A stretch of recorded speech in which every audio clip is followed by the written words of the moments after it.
El chupacabras, el monstruo que nació de la televisión.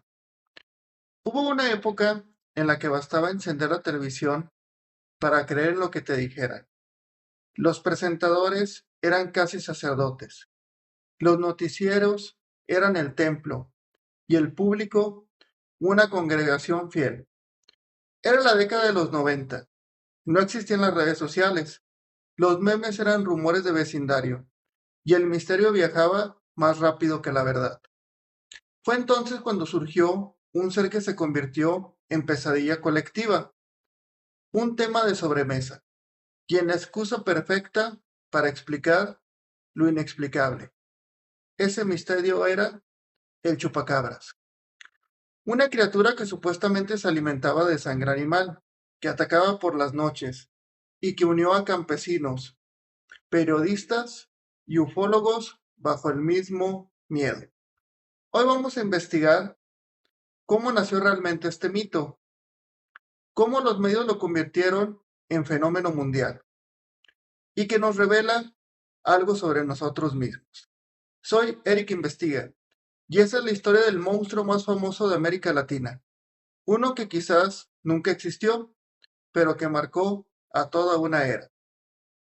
Todo comenzó en Puerto Rico, en 1995, en el pequeño municipio de Canovanas. Varios granjeros reportaron lo mismo. Sus animales aparecían muertos, drenados de sangre con dos pequeños agujeros en el cuello. Los rumores crecieron rápido. Alguien dijo que había visto una sombra moverse entre los árboles. Otro afirmó que escuchó un grito agudo, como de algo no humano. Y entonces, como suele pasar en los grandes mitos, una frase improvisada encendió la mecha. Parece que alguien le chupa la sangre a las cabras.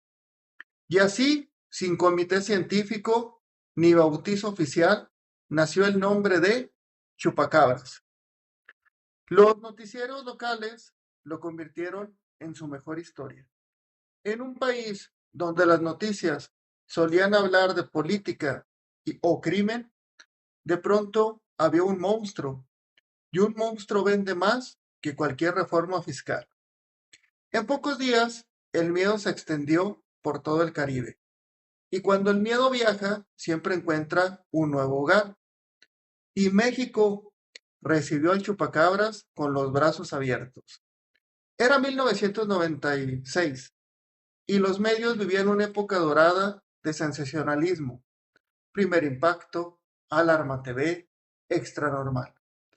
Todos competían por ver quién mostraba la historia más increíble.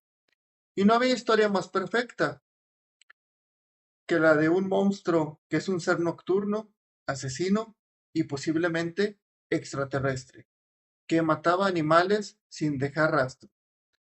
Las imágenes eran siempre las mismas: granjeros con cara de susto, animales sin sangre y un testigo que decía haberlo visto de cerquita. La descripción variaba según el entrevistado. Unos lo veían como un reptil bípedo con ojos brillantes, otros como una especie de murciélago demoníaco, y alguno que otro juraba que era mitad perro y mitad político. El país entero hablaba del chupacabras. Había reportajes, debates y hasta programas especializados en cadena nacional. El monstruo se volvió un fenómeno cultural. Apareció en canciones, caricaturas, cómics y chistes. Porque claro, en México tenemos una regla. Si algo nos da miedo, lo convertimos en humor. Pero detrás de todo este mito hay un contexto. 1995 fue un año turbulento: crisis económica, devaluación del peso, desempleo y desconfianza política. Y justo cuando el país más necesitaba distraerse, apareció el chupacabras. Algunos teóricos afirmaron que fue una maniobra mediática, que mientras todos hablaban de un ser fantástico, los noticieros evitaban hablar de temas más incómodos para el país. ¿Coincidencia o estrategia? Difícil saberlo, pero lo cierto es que el chupacabras se convirtió en la cortina de humo más entretenida de los años 90 en nuestro país. Mientras el pueblo temía al monstruo, la televisión lo alimentaba, y el miedo, como todo buen negocio, se volvió rentable. Con el fenómeno fuera de control, científicos de varios países intentaron explicarlo.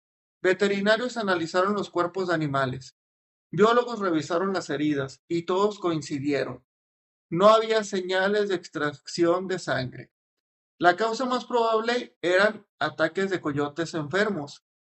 La sarna les hacía perder el pelo, caminar de forma extraña y parecer criaturas irreconocibles.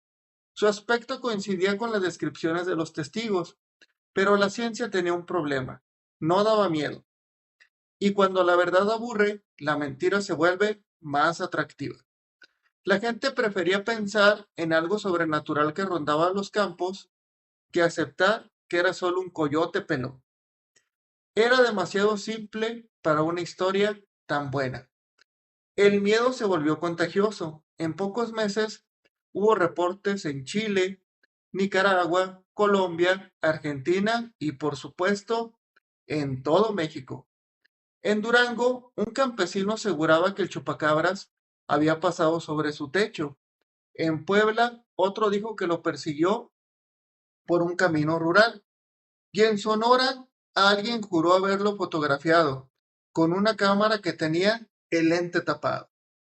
La imaginación colectiva hizo el resto y la televisión lo amplificó. Cada noche los hogares se reunían para ver la nueva aparición. El miedo se volvió entretenimiento y el entretenimiento en cultura popular. A finales de los 90, el chupacabras ya era una celebridad.